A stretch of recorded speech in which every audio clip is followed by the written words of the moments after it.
욥기 제1장.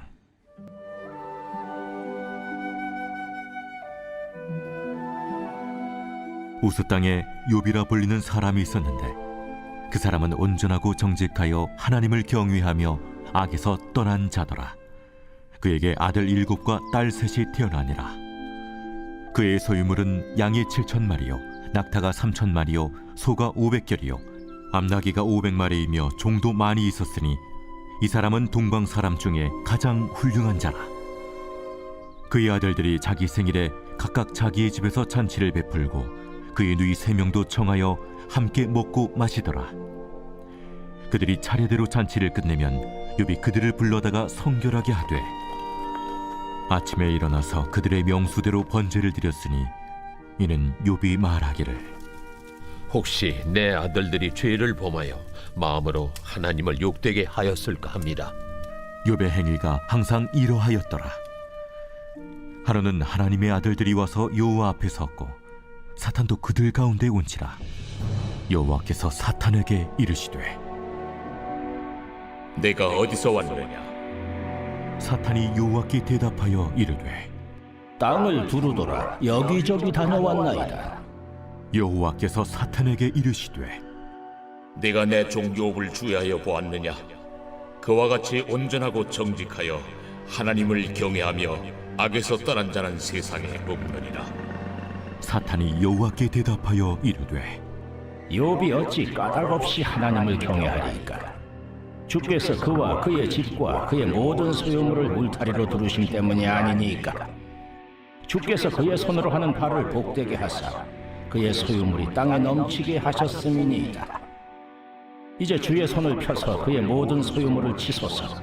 그리하시면 틀림없이 주를 향하여 욕하지 않겠나이까? 여호와께서 사탄에게 이르시되 내가 그의 소유물을 다 내 손에 맡기노라.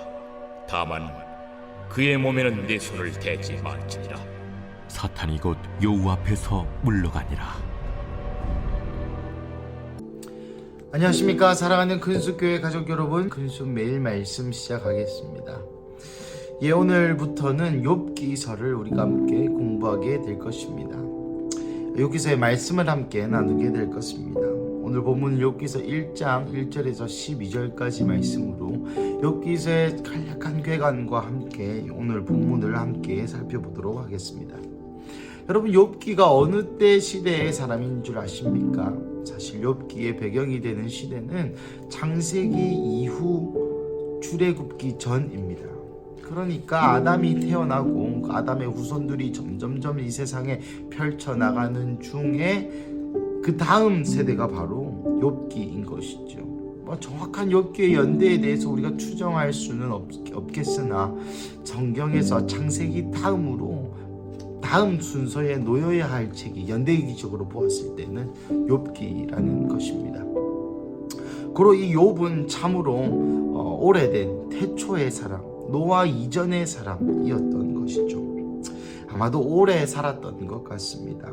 나아가 1절에서 3절까지의 말씀을 보시면 욥이 얼마나 부자인지에 대해서 이야기하고 있는데 3절, 이 사람은 동방 사람 중에서 가장 훌륭한 자라. 여기서 훌륭하다는 표현은 가달이라는 원어에서 왔는데 이것은 늘다, 많다, 그리고 부자다라는 뜻이 있습니다.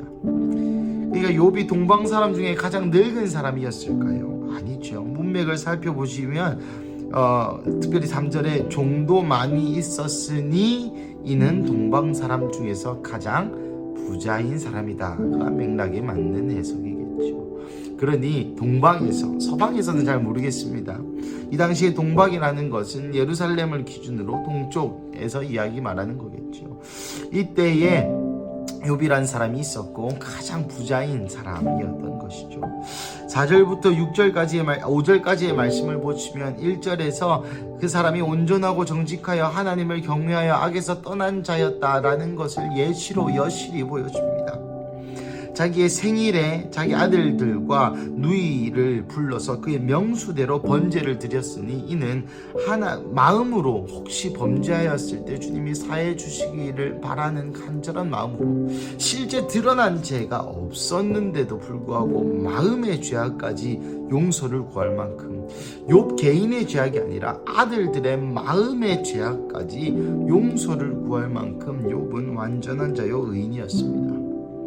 6절부터 12절까지는 유명한 말씀이죠. 사탄이 하나님 앞에 나타나서 욥이 까닭없이 하나님을 어떻게 경외합니까? 주님이 동방에서 제일 부자로 만드셨기 때문에 이거 돈 때문에 하나님 경배하는 겁니다. 돈이 없어지면 욥은 하나님 경배 안 할 겁니다. 그러자 하나님이 사탄에게 그의 소유물을 다 네 손에 맡기노라. 소유물 다 한번 빼들어 봐라. 하지만 몸에는 손을 대지 말라고 얘기하고 오늘 본문은 마무리됩니다. 사랑하는 가족 여러분, 오늘 본문에서 한 가지 여러분에게 말씀드리고 싶은 것은 사탄이 하나님께 대화할 수 있었던 때가 있었다는 것입니다. 성경에 딱 사탄이 하나님께 대화하는 장면이 3번 나오는데 그것은 욥기 태초에죠.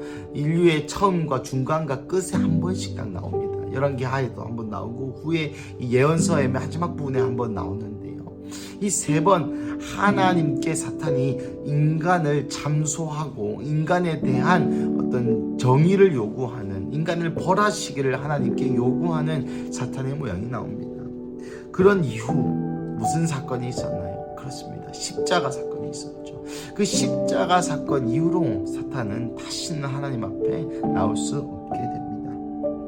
참 욥기는 묵상하기 어려운 책이기도 합니다. 먼저는 하나님이 왜 사탄에게 그의 모든 소유물을 맡겼는지에 대한 의문이 있을 수 있죠. 그렇다면 왜 사탄은 하나님께 이런 이야기를 했으며 왜 하나님은 사탄이 욥을 괴롭히도록 놔두셨는지 각자마다의 의견이 있고 학자마다의 의견이 있지만 저의 의견은 모른다가 정답입니다. 저의 답입니다. 많은 사람의 이야기를 읽어보았습니다. 나름의 합리적인 이유가 있지만 저는 잘 모르겠습니다. 아직까지도 하나님이 왜 사탄에게 그런 허락을 했고 또 사탄은 왜 여러분 사탄이 욥에게 하나님을 저주하는 말을 하게 하기 위하여 했다면 사실 나중에 욥은 하나님을 직접적으로 저주하진 않지만 자기의 태어난 날을 저주하면서 하나님을 원망하는 듯한 표현은 직접적으로 하지 않지만 그런 느낌의 말들을 합니다.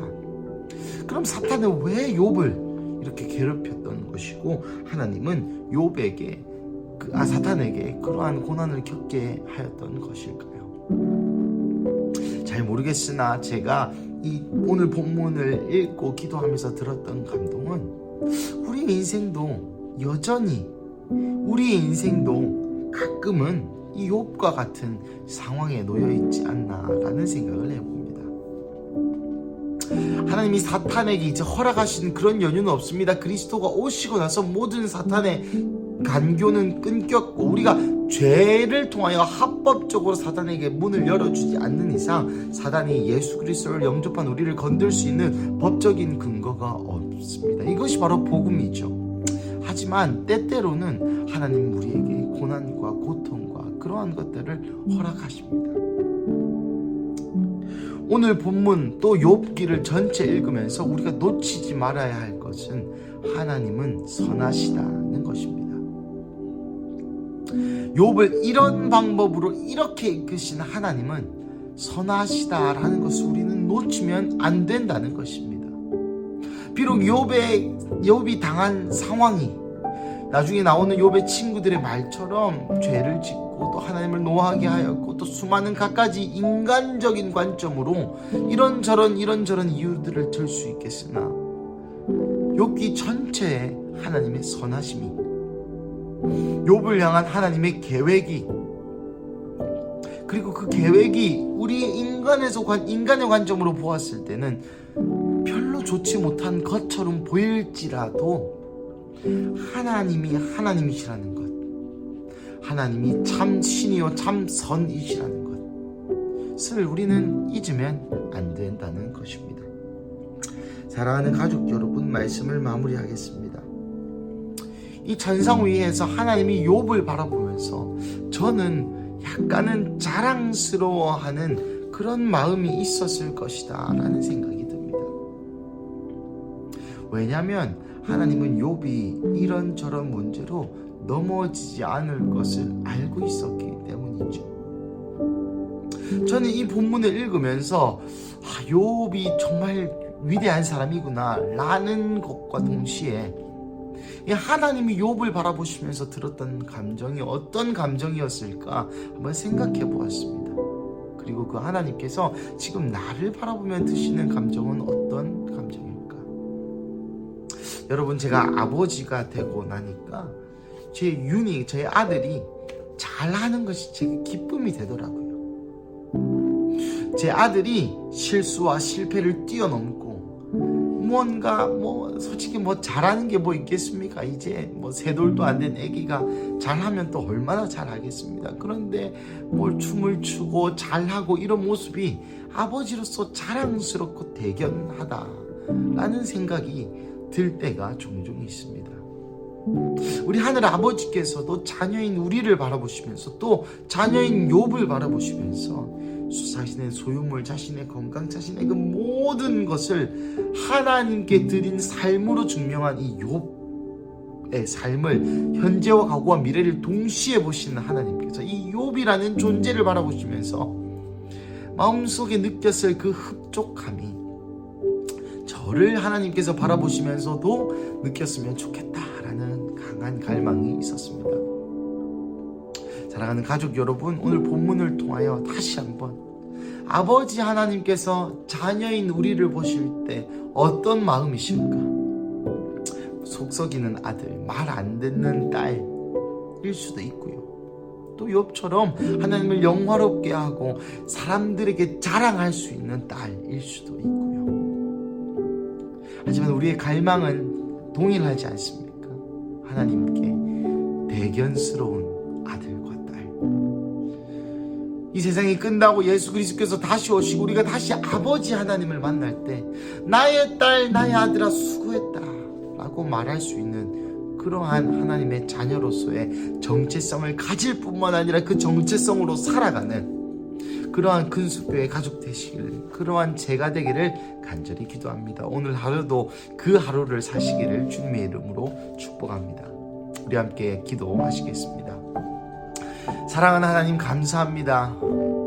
오늘 본문을 통하여 또 욥기의 말씀을 통하여 우리에게 선하신 하나님이 어떤 분이신지 알려주실 것임에 대하여 주님 감사합니다. 하나님, 우리의 눈으로 보기에는 좋지 못하고 우리의 눈으로 보기에는 이것이 전혀 선으로 해석할 수 없을지라도 선하신 하나님 아버지가 계시다는 것과 그 선하신 아버지 하나님께서 우리에게 가장 좋은 것을 주신다는 것을 믿을 수 있는 믿음을 허락하여 주시옵소서. 그리고 아버지 하나님께서 아들인 욥을 바라보면서 느꼈을 그 흡족함을 하나님의 아들, 하나님의 딸인 우리를 통하여서 주님께서, 하나님께서 느끼셨으면 좋겠습니다. 하나님, 그래서 내 삶이 하나님의 자녀로서의 정체성을 가지고 살아갈 뿐만 아니라 그 정체성에 부합하는 삶이 뒷받침되어지게 하여 주시옵소서. 그래서 하나님께서 이 세상에 내 아들, 내 딸을 보아라, 저들이 저렇게 믿음으로 살아가고 있다. 그리고 우리가 세상 끝날에 다시 한번 아버지 하나님을 만났을 때 사랑하는 아들아, 사랑하는 딸아 수고했다 라고 칭찬받을 수 있는 그러한 자녀가 되게 하여 주시옵소서. 주님 감사합니다. 이 모든 말씀 살아계신 예수님의 이름으로 기도드립니다. 아멘.